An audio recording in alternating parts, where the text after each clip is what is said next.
High! আজকে যে কেকের ডিজাইনটা করতেছি এটা এর আগেও আমি করছিলাম, বাট ওইটা পাউন্ডে বেশি ছিল, বড় ছিল। ওইটা 3.5 পাউন্ড প্লাস হয়েছিল কেকটা। তো এইটা ছিল 2 পাউন্ডের মধ্যে স্কোয়ার হাইট ছিল, আর ওইটা একটু ফ্ল্যাট হয়েছিল, ফ্ল্যাট করছিলাম। ওইটার ভিতরে ছিল 2টা লেয়ার, আর এটাতে হচ্ছে 3টা লেয়ার, তাই একটু হাইট হয়েছে। তো এই ডিজাইনটা সবাই এত বেশি পছন্দ করছে, তো সেম ডিজাইনেরই আমার কাছে আবার অর্ডার আসে। তো আমি ওইভাবে করতেছিলাম।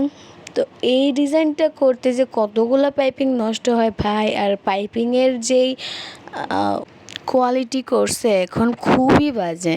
মানে একটু পাইপ করলেই পাইপিং ব্যাগ ফাইটা যাইতেছে, মানে কাজ করাই যাইতেছে না, আর ডিজাইন করার মাঝে পাইপিং ব্যাগ ফাইটটা যাইতেছে, নষ্ট হয়ে যাইতেছে, এরকম অবস্থা।